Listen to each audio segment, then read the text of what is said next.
I won't pretend I've been desolate. I won't pretend I've been blue. Hello, everybody, and welcome to my Mega Shark podcast. And today we're going to be analyzing music from any genre, any artist, and anywhere in the world. Today we're going to be going over the Bewitched album, which is a jazz album made by 26-year-old Grammy winner Leve. This album explores so many themes, but one particular theme is different versions of love.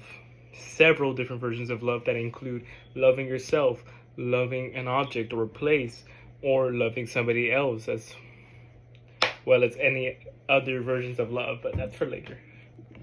Without wasting much time, let's get straight into the analyzation. So, of course, I will be talking about the Bewitched album made by Leve that was released in 2023. This album, of course, explores several different versions of love, like I said before.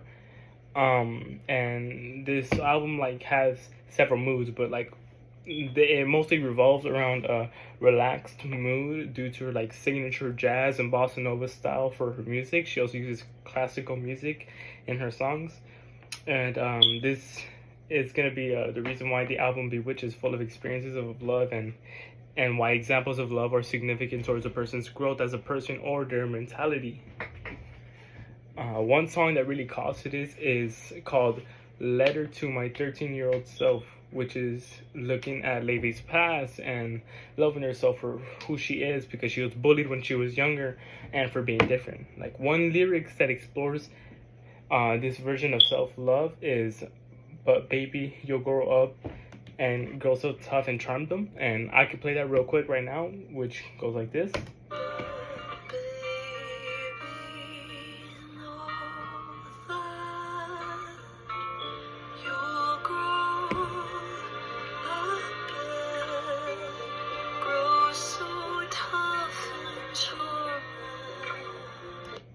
And that little piece of lyrics right now, there is this specific lyrics is basically Leve telling her younger self, or quite literally her 13-year-old self, that she will grow up to be a confident and important person to the world.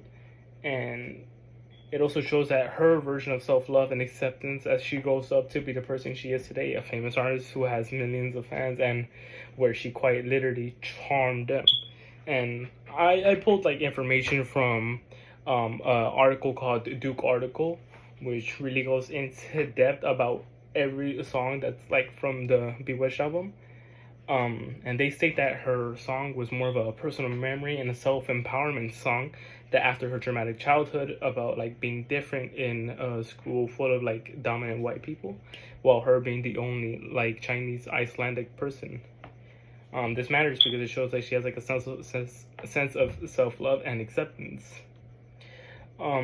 This album does include a rhyme scheme with some songs.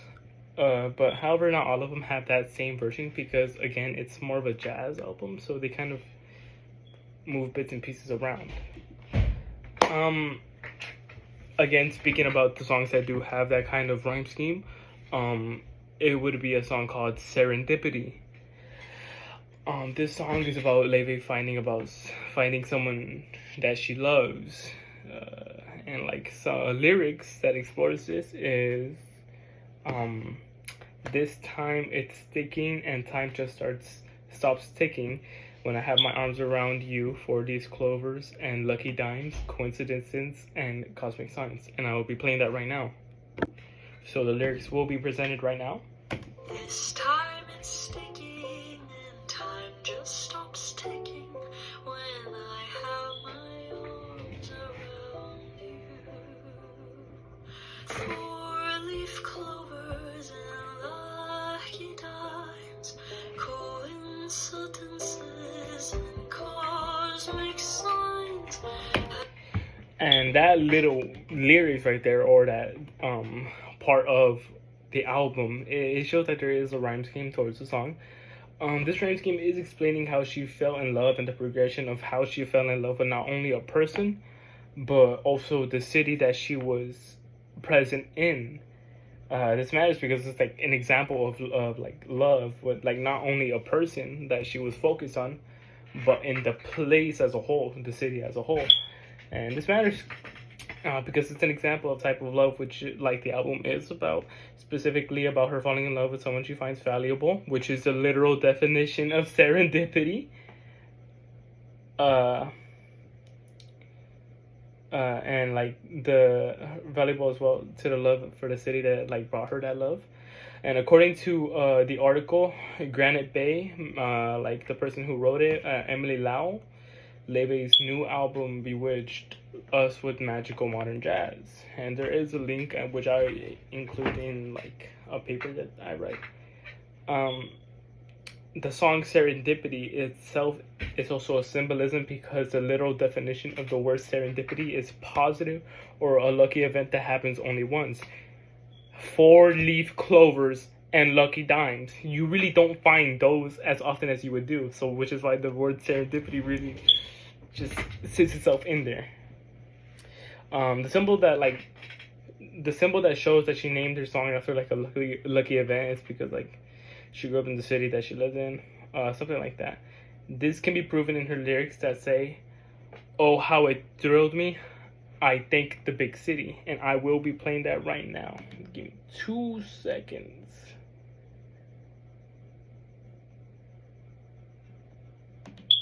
Oh, how it thrilled me. I thank the big city. That right there.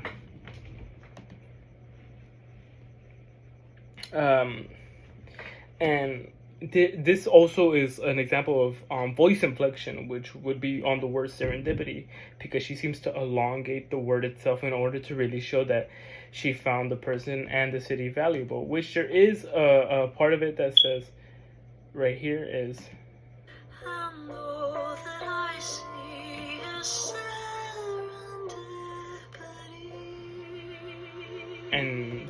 and she really elongates that word, so that's voice inflection.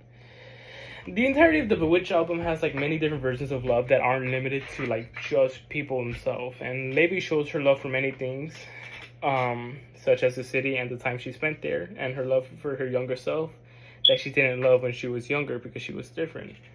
But she grew to love herself later on in life, so which is why the song is called Letter to My 13-Year-Old Self, which means that she wished that she could have told herself this when she was younger. And her being heartbroken but still wanting to choose that person, which is a song like from the start.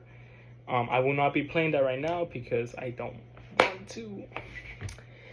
In conclusion, Levy conveys several feelings of love throughout the album through a variety of tones and lyrics. Now, I would be talking about repetition. However, Levy does not include much repetition in the songs that she uses. Now, I could use an example of Serendipity, which she uses the word 3 times in her song. However, for a song that's literally named Serendipity, you'd think that it include the word serendipity a lot more often, other than 3 times. The song is, although, like 3.5 minutes long, which I think should still include much more reason or much more repetition. That will, however, conclude my podcast. Thank you for joining the Mega Shark podcast. I was your host, Alexis Rodriguez, and I hope that you'll listen again. Bye.